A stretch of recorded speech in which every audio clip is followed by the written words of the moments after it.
Welcome to Mind, Body, Health, and Politics. I'm your host, Dr. Richard Lewis Miller. Today on Mind, Body, Health, and Politics, I have the privilege and honor to have with us a man I consider a friend, a man who's been with us here on Mind, Body, Health, and Politics before. He's a world-famous ethnobotanist. He is the founder of the Mckenna Academy.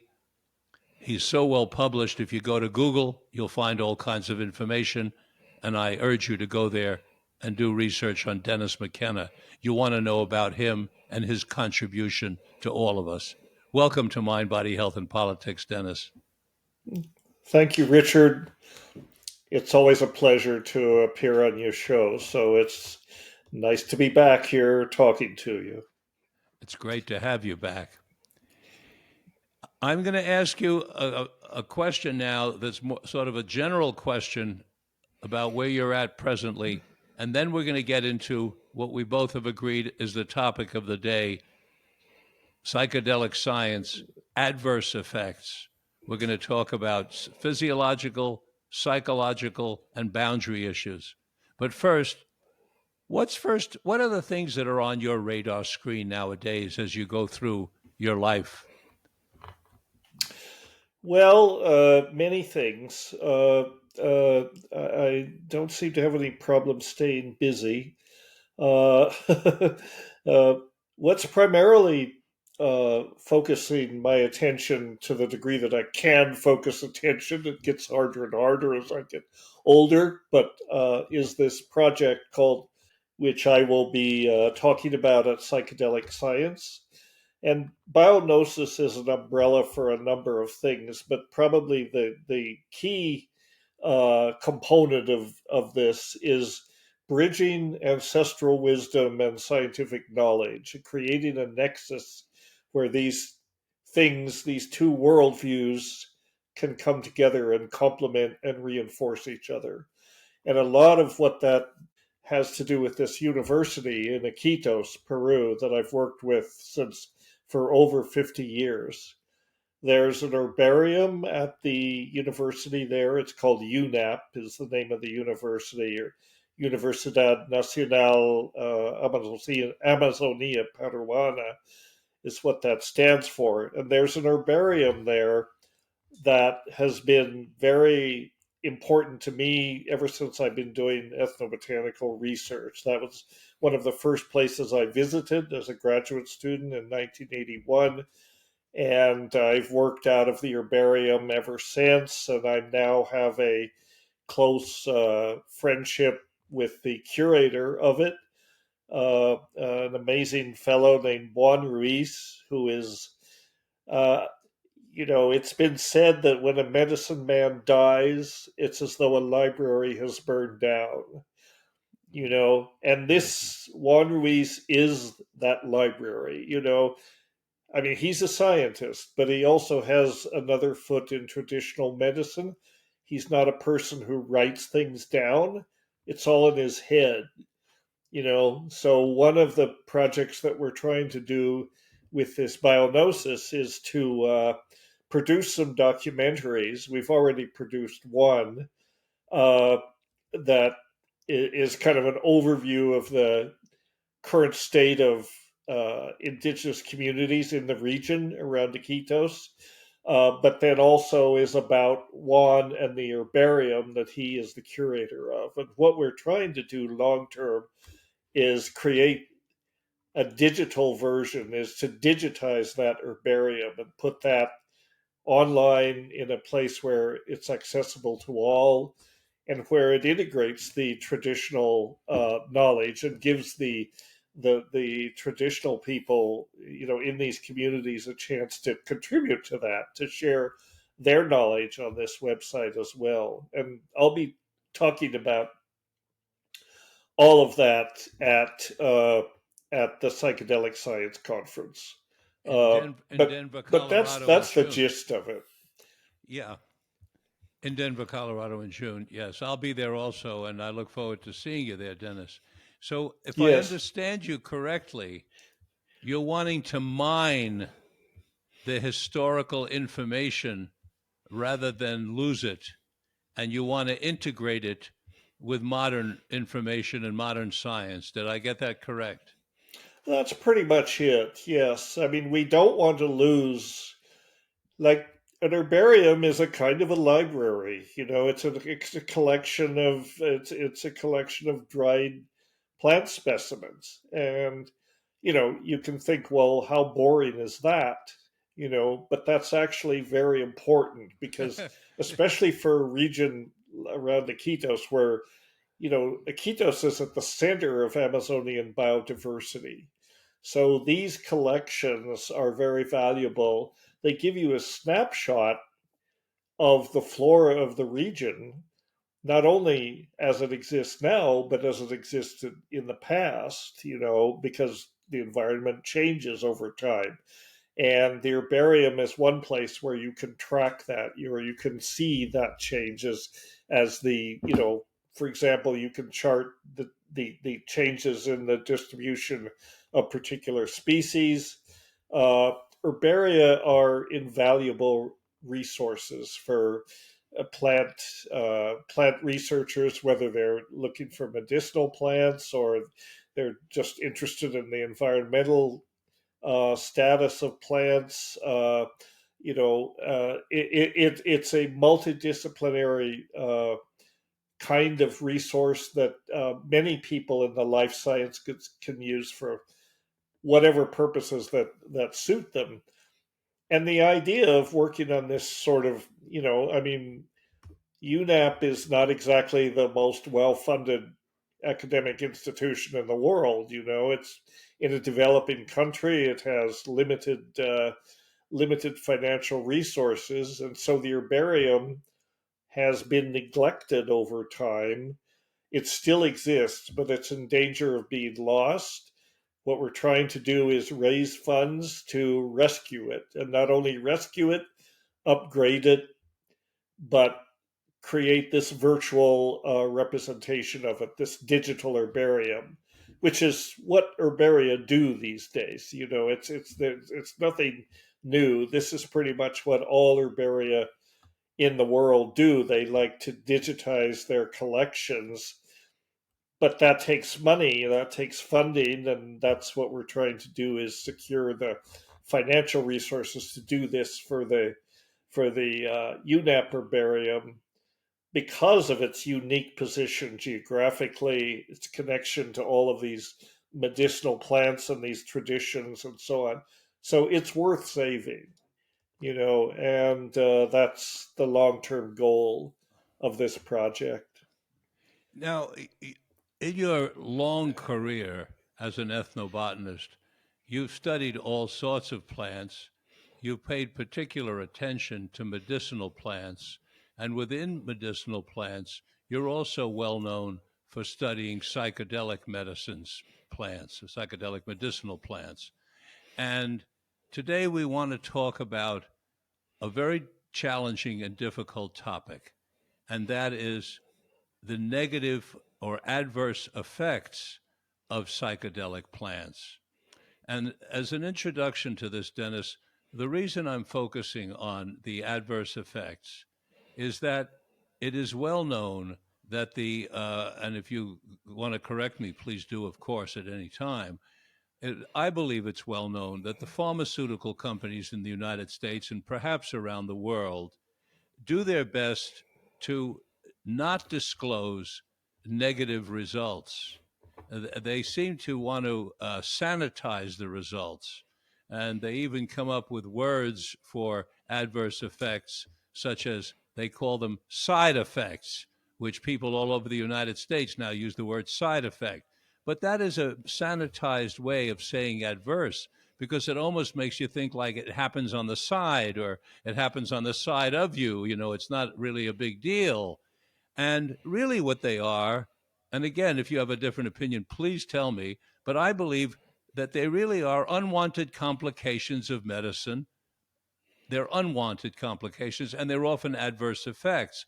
And I think it's incumbent upon those in the psychedelic sciences to do the opposite of what the pharmaceutical companies have done. And instead of hiding under the table or under the rug any adverse effects, that we come out first and tell the public what they are, let them know exactly what they're dealing with, but give it to them in specifics. What percentage of the cases are going to have this? What percentage of the cases are going to have a headache or whatever it happens to be? So, by that way of introduction, let's talk about adverse effects, emotional, physiological, and boundaries.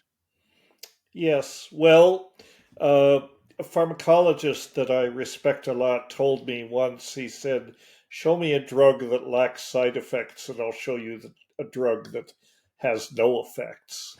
You know, I mean, side effects, which are not necessarily adverse, they're not always adverse. They are side effects, but they very often are adverse in the sense that you'd rather they didn't happen, these side effects. Sometimes the effects are minor, they're not life threatening, they're, that just comes with the territory. Anytime you're mucking with your physiology, you're going to get a spectrum of effects. And I really think it's true. There is no drug that I know of that just targets the receptors, the systems that it's supposed to work on, and doesn't affect any other system in the body. That's not the way physiology works. You can't separate the effects. The thing is, I think with any medicine, the objective is to minimize the impact of any adverse reactions and maximize the beneficial reactions. And that's certainly true with psychedelics. Psychedelics are, as a class of drugs, as drugs go, they're remarkably safe, in terms of their toxicology and their physiology and so on. You know, I mean, you can't make blanket statements, but by and large, most psychedelics are not physiologically toxic. Uh, they're safe for people in reasonably good health to ingest. Uh, and so those issues about is this drug safe to ingest uh, largely is not an issue as far as the drug itself is concerned. Now, with something like, for example, ibogaine is an example of a psychedelic medicine that definitely has issues. It has effects on the heart that are not desirable. And so that doesn't mean it should be used. It means that therapists should be aware of this and be extra cautious in how you employ it, and that caution expresses itself in terms of having a competent therapist in a setting, clinical setting. So if there are adverse effects or cardiac events and that sort of thing, you're this can be dealt with, and the other side of that is be mindful of the dose. There's no reason to take enormous doses of something like ibogaine. I think the therapeutic model for ibogaine has changed over time. It used to be that for therapy for opiate addiction and this sort of thing, people would give what is called a flood dose, an enormous bolus, an enormous dose of ibogaine, 1 to 1.5 grams. That's a very high dose. And then, of course, as you know, Richard, as a physician, as you escalate the dose, if there are adverse effects to worry about, then you increase the chance of adverse effects. So I think with respect to ibogaine therapy, a lot of therapists are backing off and saying better to do several medium dose sessions rather than one huge flood dose. And the therapeutic outcome is better as well. I think with respect to adverse effects of psychedelics in general. I mean, ibogaine is one of the exceptions in a certain way where there are known potential for adverse effects. The rest of them, and by the way, ibogaine is not, under some definition, it's not a true psychedelic. It does not it does not interact with these key receptors, the serotonin 2A receptors, which most of the classic psychedelics like psilocybin, DMT, LSD, these sorts of things, they are target these populations of receptors, serotonin receptors, and the 5-HT2A receptor appears to be the central primary target for what I call the true psychedelics. And you could even define a psychedelic if you want to be, you know, doctrinaire about it and apply a very narrow definition. You could say, well, it's got to be a 5-HT2A agonist or it's not a real psychedelic. It's something else, but it's not a psychedelic under that definition. I don't know if that's useful. But the primary issue, I think, with the adverse effects of psychedelics is not pharmacology. It's about these very uh, important and often discussed issues of set and setting. You know, and since the days of Tim Leary and Richard Alpert, who were harping on set and setting back in the 50s, these are the key variables. When you go to a therapeutic session or you use a psychedelic therapeutically, you basically got four variables. I mean, one is what is the medicine, obviously. What is the dose? These are both factors that impact the use of it. But then the setting and the set are also at least as important. And the setting is, as the name implies, just the circumstances under which you do it, you know, which can be quite variable. I mean, you can do it in a clinical setting or indoors in a nice, you know, relaxing setting, or you can do it outdoors, wherever you do it. But it needs to be an appropriate setting.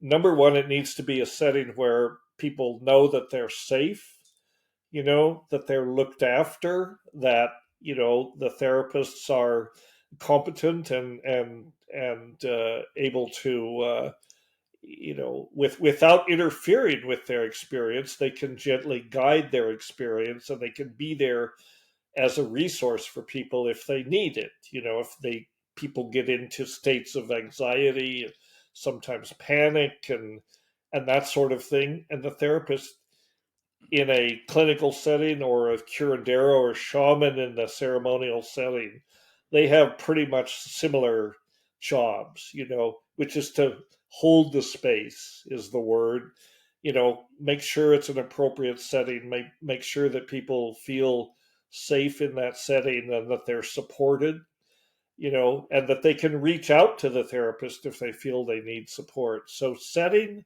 is just kind of obvious. You know, you don't necessarily want to do it on the freeway, you know, at 70 miles an hour. That's probably an inappropriate setting. Some people would say, well, what's wrong with taking it at a rock concert? Well, nothing, you know, if that happens to be your preference, but it's not a setting where you can easily control things if something goes off track. So I wouldn't tell people not to do it, but I think people that do it, whether they do it under the guidance of a therapist or on their own, they need to be mindful of the set and setting and just take reasonable steps to make sure it's a good, appropriate, and safe setting. Now, the set is much more complicated. The set is your mindset, and the set is what you bring to it. And some people say, well, the set is your intentions and your expectations and your state of mind. And it is that, but I think it goes much beyond that because the set is you. You know, the set is you and your life experiences and what you bring to this session, you know, and that's obviously that's going to affect your expectations and so on. So this is why to have optimal experiences with psychedelics and minimize the chance for adverse reactions, it's important to not approach it casually, to approach it thoughtfully, to have some preparation before you even take the psychedelic. There may be, in the usual clinical protocols, you might meet with the therapist several times before you ever take the medicine.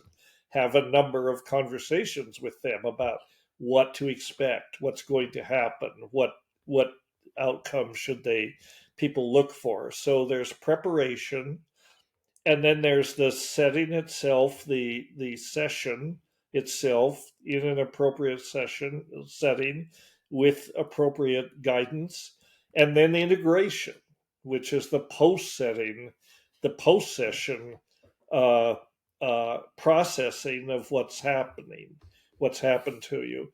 And you can take a psychedelic without any post session uh, processing, but you won't get as much out of it. I mean, the idea is that this psychedelics open up such a different perspective, to the experience, and it often takes some time to process what happened and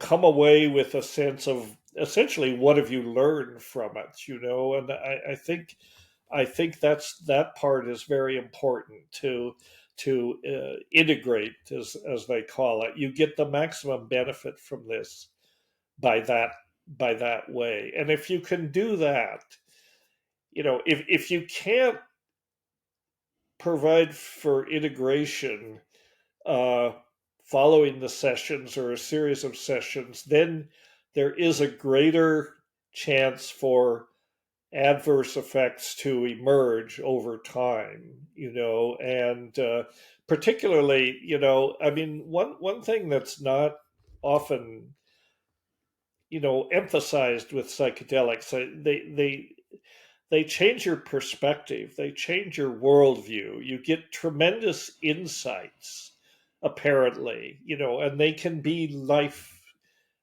transforming. They can be transformative experiences, but they can also be tricksters, And I think one thing that people should bear in mind is, you can't necessarily accept without examination and reflection what the insights that you're getting from psychedelics. You need to allow yourself the time to so take the insight, put it in a you know don't necessarily accept it. Think, give yourself a chance to reflect on it. What do your insights look like 24 hours later or 48 hours later, back in the cold, hard world of reality? Does it stand up or not?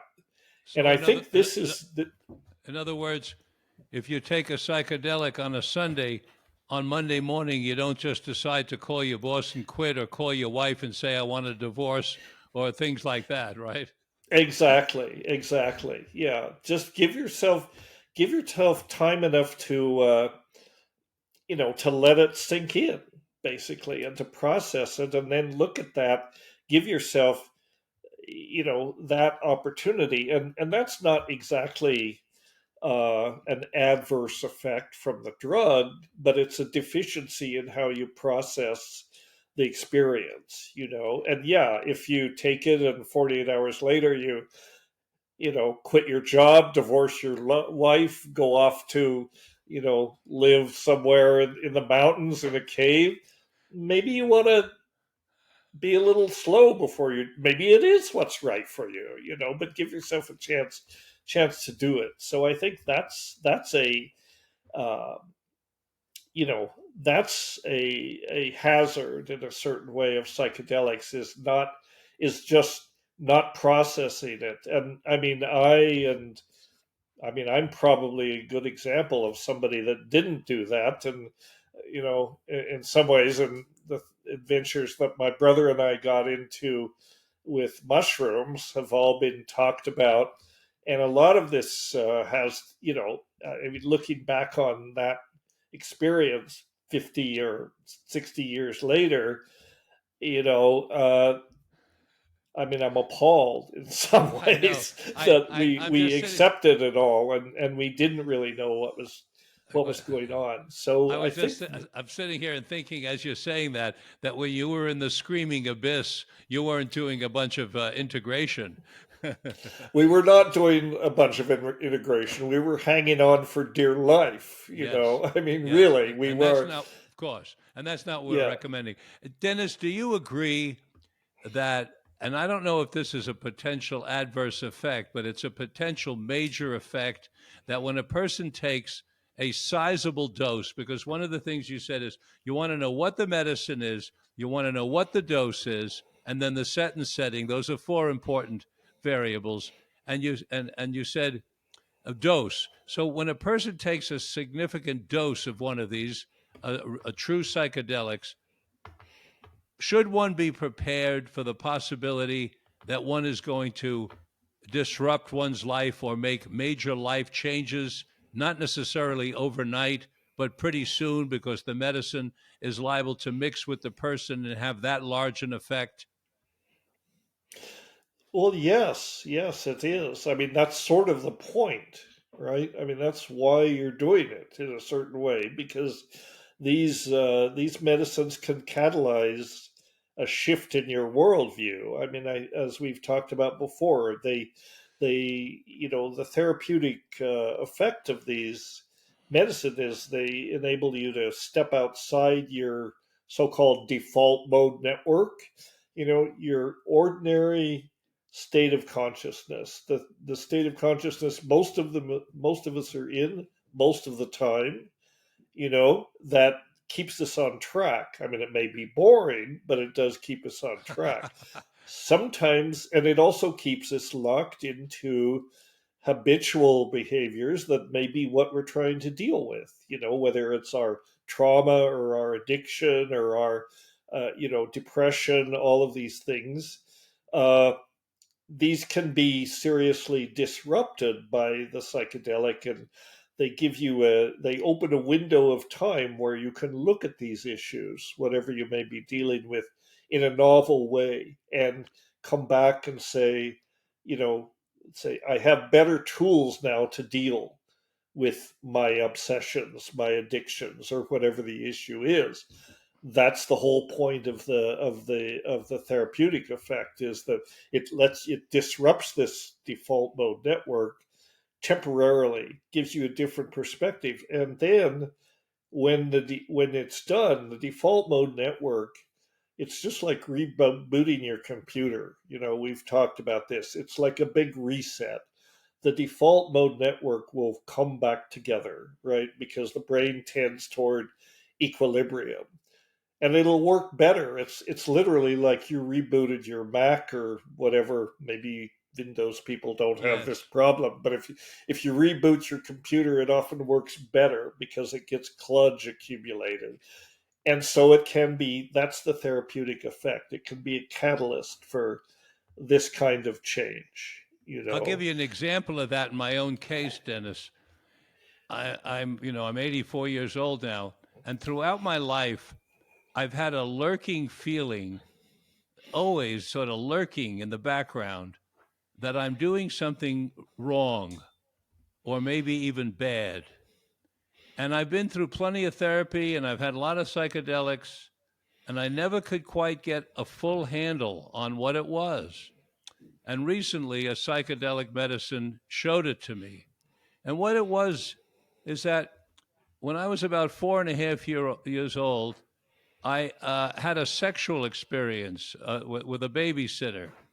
And nowadays they would call it sexual abuse, no question. hmm And she was about 12 or 13, and I was about 4.5. And it was repeated over time. She was a babysitter. And the psychological, physical feeling while it was going on was extraordinarily pleasurable. So every memory of it in that regard was wonderful. But what I missed was, even though the actual experience was so pleasurable, I was aware, even at 4.5, that I was doing something that was not right in our culture, not right in our society. And the way I knew it was the girl told me I couldn't tell anybody in the world. So I had this dirty secret.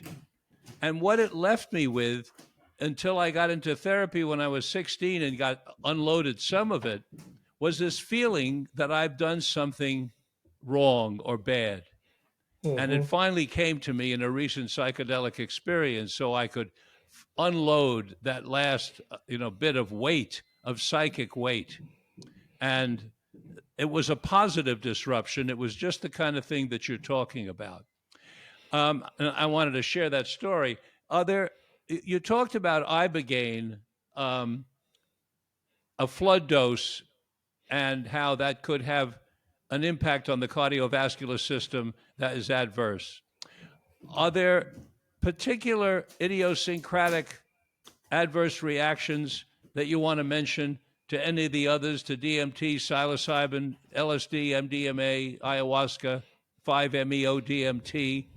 Any of those stand out for you in terms of Yeah, specific? well, I mean, one of the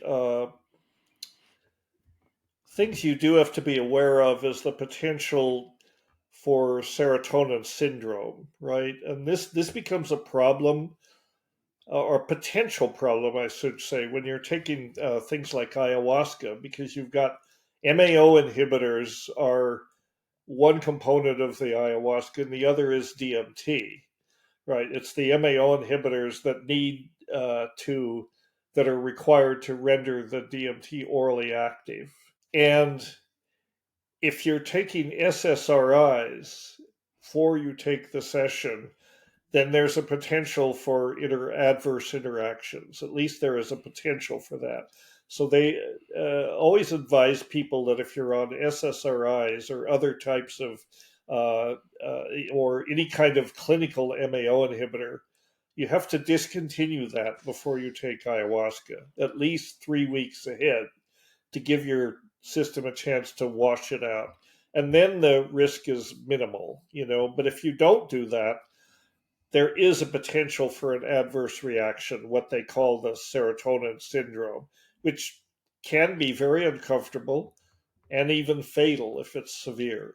So but most people who know about ayahuasca, who use ayahuasca, this is well known.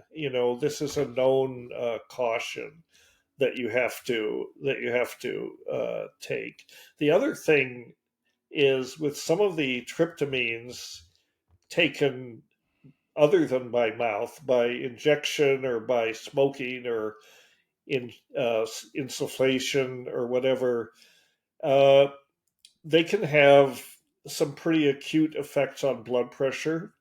They're not extreme, uh, hypertensives, but they do increase blood pressure. So if you have issues like that, where you don't want to go there, it's probably best to avoid those or take lower doses. Something like psilocybin uh, doesn't really have this problem, or even ayahuasca. In that orally active form, blood pressure issues are not really a problem.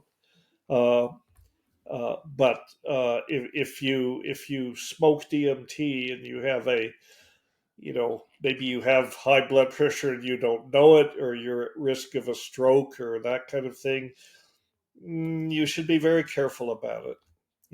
I mean, Yes. I'm reaching the point in my own age where, at my age, where I have to think about these things, and I've thought, my days of taking DMT and 5-methoxy DMT may be over. If I if I want to take DMT, I can take it in the form of ayahuasca, and I think it's much safer that way.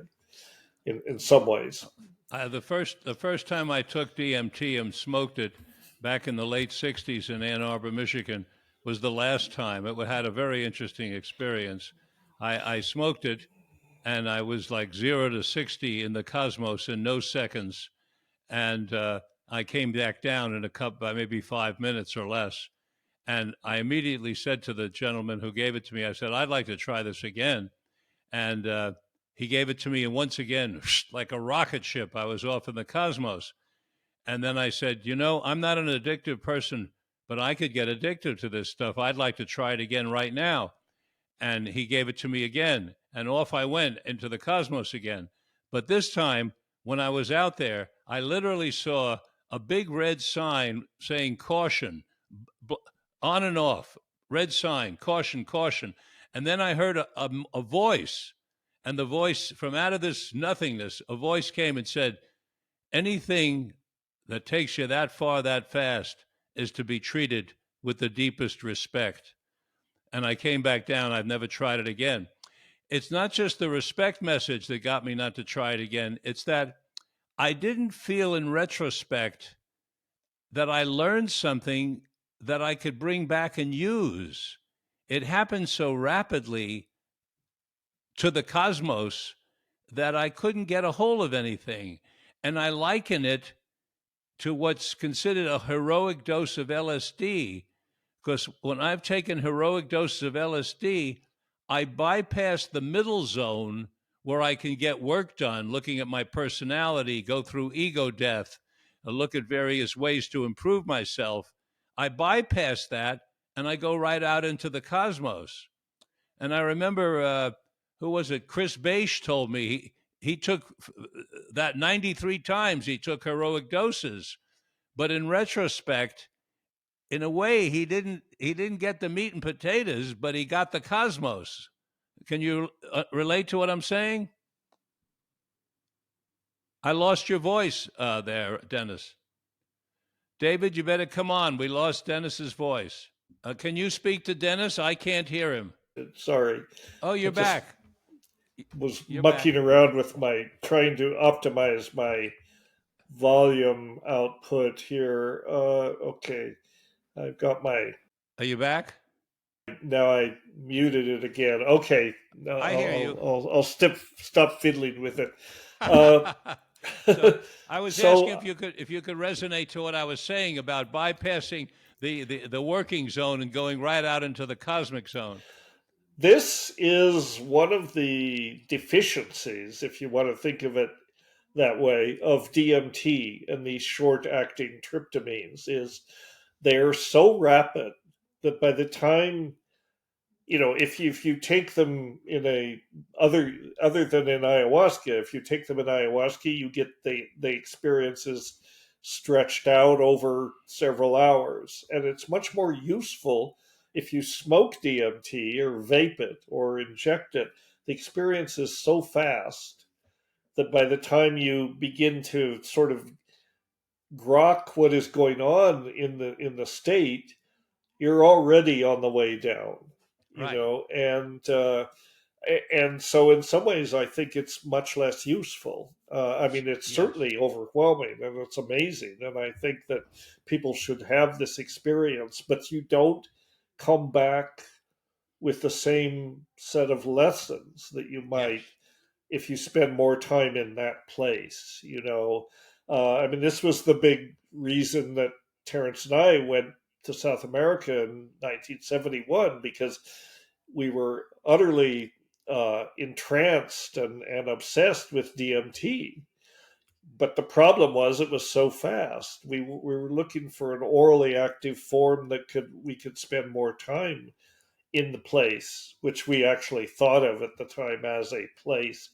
We didn't really understand the pharmacology of ayahuasca at that time, but that's what that was. So we went looking for this much more obscure, orally active preparation called ukuhe, which I think we've talked about. But I think that's right. Interestingly, some people are working now with this extended state DMT, clinical protocols, which you probably heard about, where you have an indwelling catheter, and then you can have a continuous infusion of DMT, and you can control the dose. You can increase it or decrease it. You can get to a comfort zone, although I don't think there's anything about DMT that's particularly comfortable, Comfortable. but maybe a zone that you can that is not completely overwhelming, and then you can extend that state Yeah. for you know beyond 20 minutes. You can By maybe spend titration. an hour I and a don't think half. I don't think I want to be a subject in that experiment.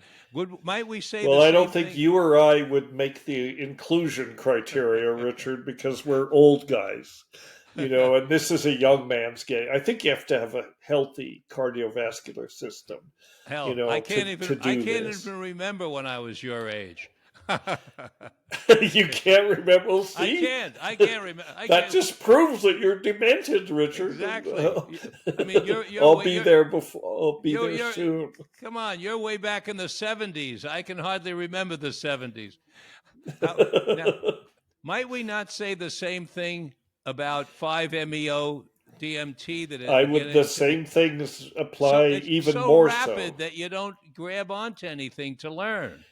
Yeah, it's. I mean, the same considerations apply, even more so. Although it's interesting that the quality of 5-MeO and DMT experiences are just different enough.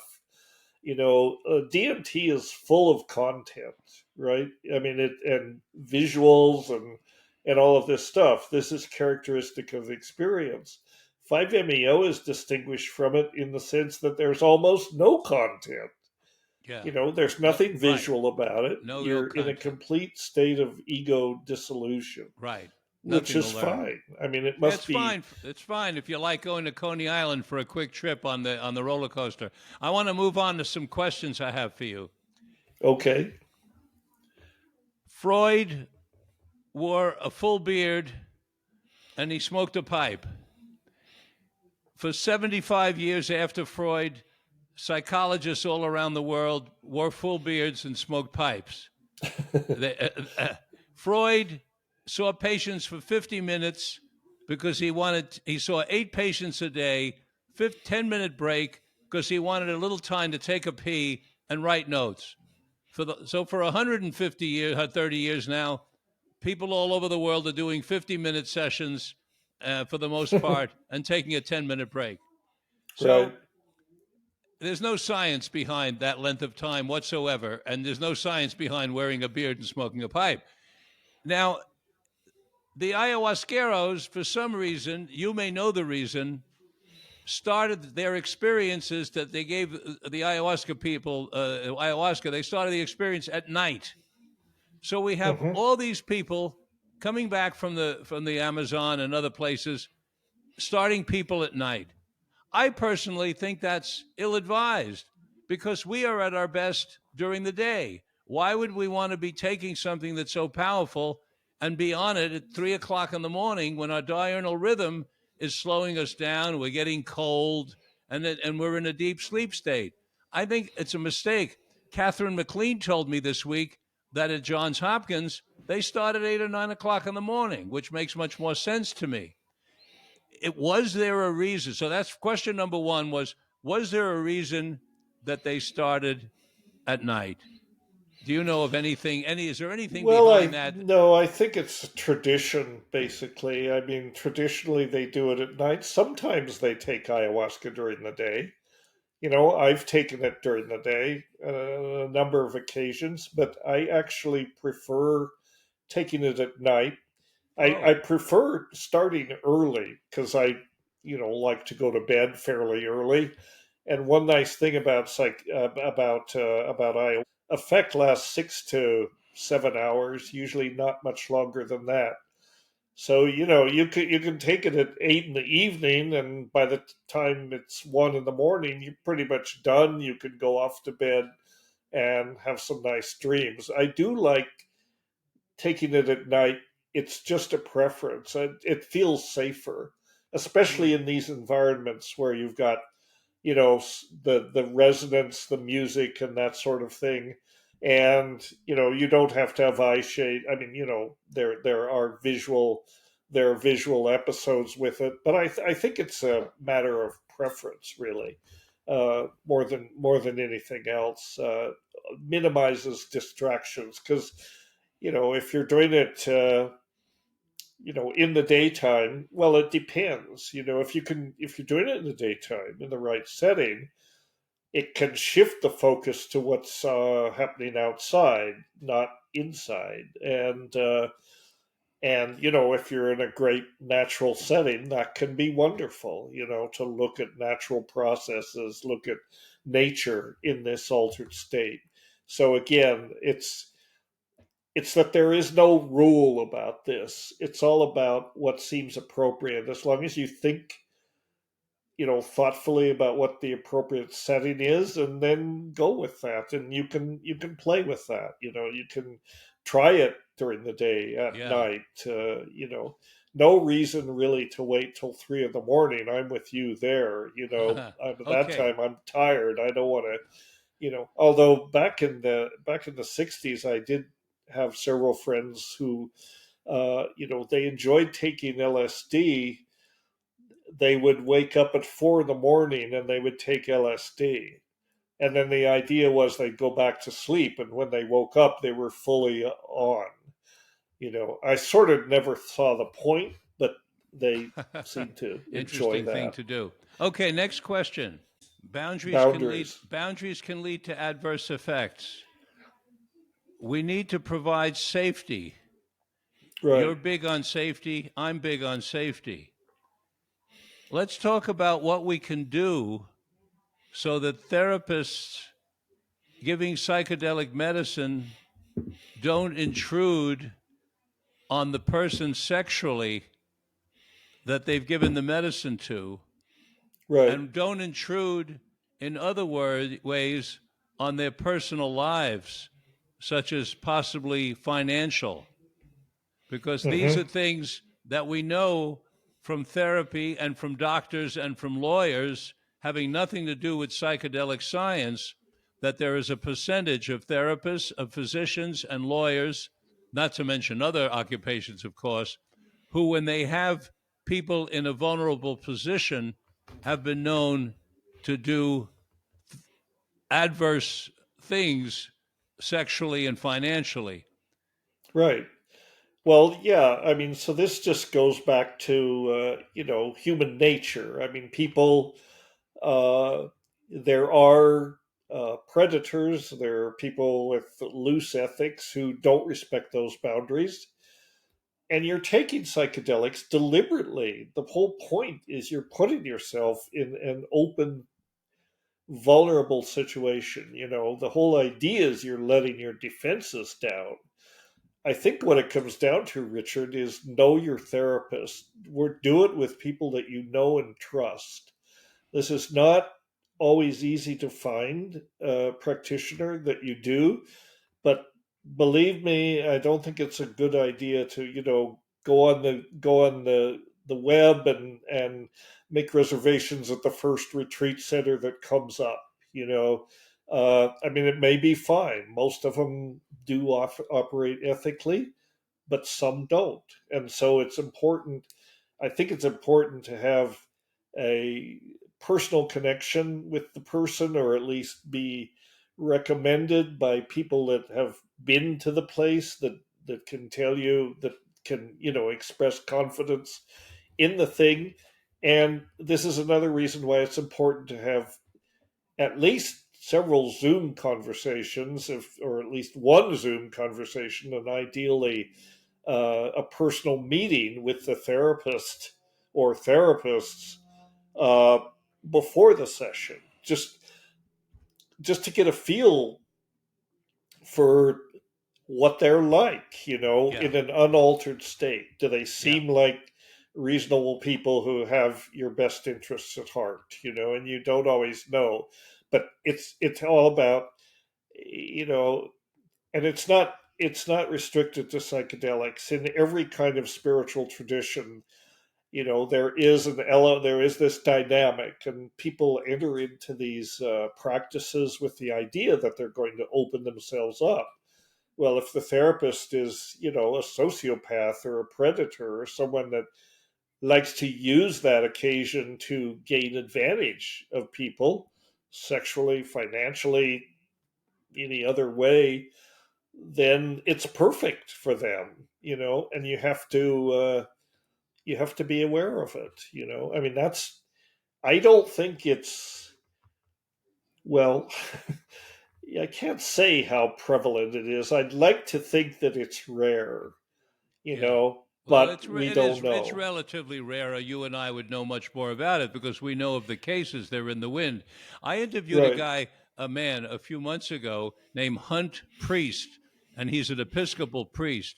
When he was 52 years old, he decided he wanted to take psychedelics. All his life, he was turned off. He was scared. He thought he might jump out of a window. He believed all the government nonsense. 52, he decides he wants to do it, and he can't find a guide, and it took a long time for him to find a guide. He finally did. He had a wonderful experience. 2 years later, he took it again, had a wonderful experience, and so he decided to start something called the Christian Psychedelic Society, whose sole purpose is to help people find reputable guides. Pretty cool thing to do. The name of Hmm. it's called Legare, the Christian Psychedelic Society, and you don't have to be a Christian, I don't think, to go to them for help, but they're helping people find guides. Um, have, uh, Dave Nichols told me. Dave Nichols, for everybody who don't know who he is, he's like the king or the crown prince of LSD. He's probably the most knowledgeable person on the planet of LSD. I imagine Dennis agrees with me. Um, Well, absolutely. Another psychedelics. He's the king of psychedelic chemistry, or at least he Okay, the king of was. psychedelic chemistry told me on this program, and it's in my first book, Psychedelic Medicine, no one has ever died from taking LSD. We don't know of anyone who's ever died from taking MDMA, although people have died while on MDMA when getting overheated and going into hot tubs because they're of elevated blood pressure. Well, What so how about is that not dying from taking well, it is MDMA? dying, but it's a dying because it's a combination of taking it in a certain circumstance. So there's a warning: you don't take it in that circumstance. But Right, in other words, right, if you're following Dennis McKenna's advice on set and setting, you're safe because you're not going to be overheated and you're not going to be shooting your right. blood pressure And up this with the is why it's important to come to these things from a informed place. Educate yourself about them before. I mean, talk to the therapist certainly, but then do your own research as well. Look at resources like arrowwood.org and so on. Arrowwood.org is a tremendous resource. For one part of it that's very helpful, I think, are the trip reports. Especially if you've had no experience with these substances. If you go to Arrowwood, look up the substance and look at the trip report, there are usually many trip reports. It's useful to review that. Then you get a better idea what you may encounter. It doesn't mean that that's going to happen to you, but you get a feeling of the spectrum of reactions that you might have. Let's You know, underline what Dennis said in red. Erowid, Erowid, Erowid. Look dot it up on org. Google. Dot That's .org. right. Thank you. Arrowwood.org. Tremendous A resource. wonderful service for the psychedelic community. There's great people running that site. Yes, very much I so. always like to plug. Well, we talked a little bit about emotional, a little bit about physiological, and a little bit about boundaries. Is there anything else on adverse effects you might want to add, Dennis? In fact, Well, let me do this before you answer. Let me give you some time to reflect, and I'll do a commercial, and then I'll come back to you. It's not really a okay. commercial, but I'll make a comment. Okay. Please go to our website, mindbodyhealthpolitics.org. Check out the archives. They're free, open source. There's a wealth of information for you. Look at the archives on mindbodyhealthpolitics.org. If you push the subscribe button, it'll help us in some way. I'm not sure how, but it will. Also, take a look at my two books, Psychedelic Medicine and Psychedelic Wisdom. And while I'm at it, look at Dennis McKenna, MCKENNA, and check out his books. You have to read The Brotherhood of the Screaming Abyss. That's an absolute must. Everybody has to read that book. And then, And there's a well, new edition out, and there's a new. Richard. That's right. There's a There's new a edition 10th of it. anniversary edition with Fantastic. actual new stuff in it. Oh, there is. So Well, we maybe have to get a copy and get you back. So do yeah, if that, you bought the folks. book 10 years ago, now you have to buy the new one because there's a new chapter. Okay. I just found Okay, out that my enough shameless self no, promotion here. we got in trouble for this once in the old days. I remember when I was on National Public Radio, we did too much talking about those our books. Um, did you think of anything you want to add before we end? Not really. I think we pretty much covered it. I think, I mean, something we have not mentioned that maybe is worth mentioning is this syndrome called, I think it's called persistent hallucinogen perceptual disorder or something like that. It's a recognized syndrome. It's very rare, but this is where, this addresses that rare situation where you expect to come back. You expect the default network to reconstitute itself, and you return to consensus reality. Sometimes that doesn't happen. For a very small number of people, they have persistent effects, and and it's not clear that there's anything to be done about it, and it's not clear. I don't want to alarm people. I just it to really cover the bases about adverse effects. It's important to mention this. And actually, Rick Strassman, who I believe you've interviewed on your show, Yes. has published a couple of papers about this. So it does happen, but it's rare. That doesn't mean that and well, that's it's just worth mentioning. Yeah, it's Uh, HPPD, hallucinogenic persistent perceptual disorder. It even got its that's own it. little That's it. diagnosis. Yeah, yeah. And the other thing is, I would say, I hear from people that sometimes, they have a series of very powerful experiences, and they get into a place of delusion, and I can sympathize because I did it myself back in the day. But it's important to, again, get the perspective of what you're experiencing. Uh, how does it stack up in the face of cold, hard reality? Does it still, and sometimes people, write to me and say, oh, I've figured out that, I'm the Messiah, or that sort of thing. I am the person destined to save the world. And my response to these folks is usually, dude, you don't need to tell me this. You need to be talking to your therapist, Yeah, because you're seriously deluded, yeah, you know, and and usually that is not a welcome message, but that's what I would tell hardly. people out of compassion, because you can get into these places of delusion, and it can be serious estrangement from reality, whatever reality is. I mean, we can't take psychedelics and say that reality is just this one thing, but there is a, you know, something that we might call an ordinary, non-ordinary state of consciousness, which is, for good or bad, that's where we are most of the time, and Yeah, you know, so uh, that's something to be aware of. It's sure. it's not something to worry about. I mean, I think most people, I guess the message here is, if you're in that state and persistently having these experiences, it's kind of, the advice is, when you're digging a hole, the first thing you do is stop digging, right?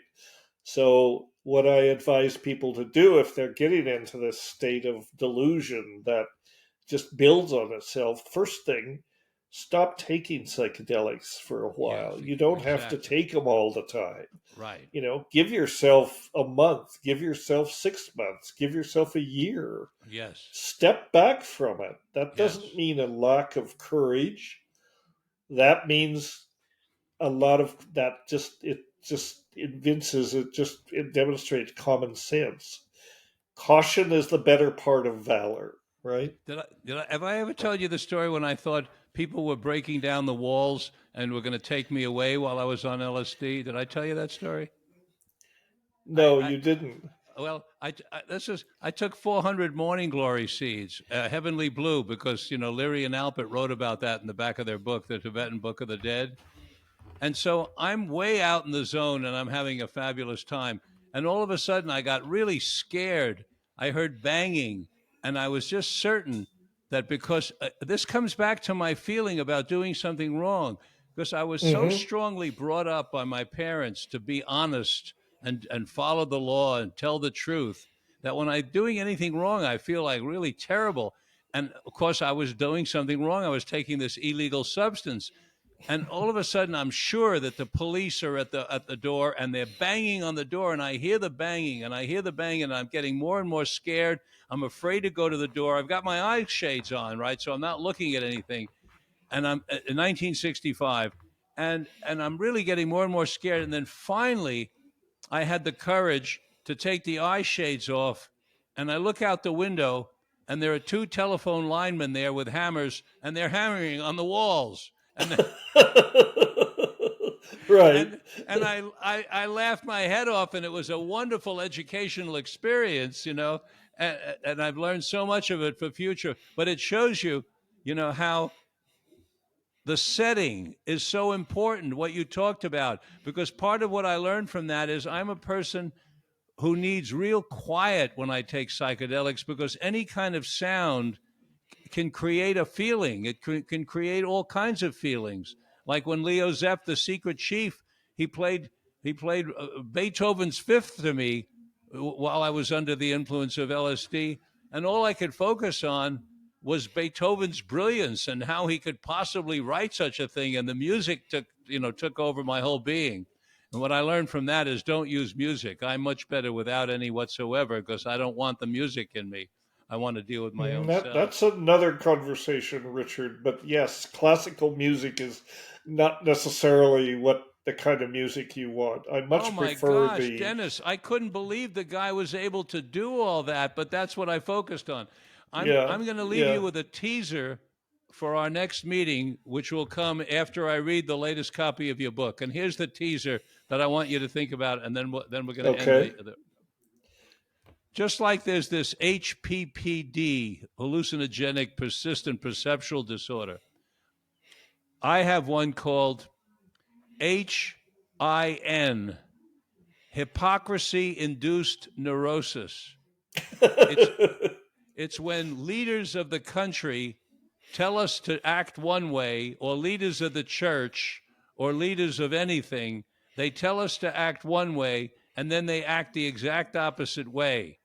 So, like a politician rants against homosexuals, and then he gets caught in a men's room trying to give a blowjob to the guy in the next.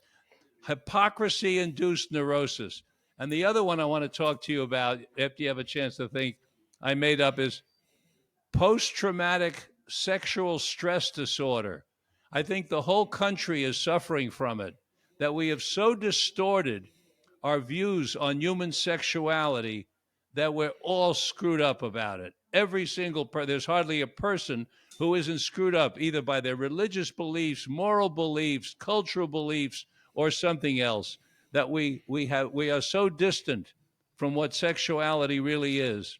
So give that thought. Hypocrisy induced neurosis, post traumatic sexual stress disorder. We'll talk I about think both of those syndromes are practically epidemic, Richard, it. in our culture. I mean, it's interesting and dismaying to me how preoccupied the right and the Republicans are about, homosexuality, transgender issues, all of these things.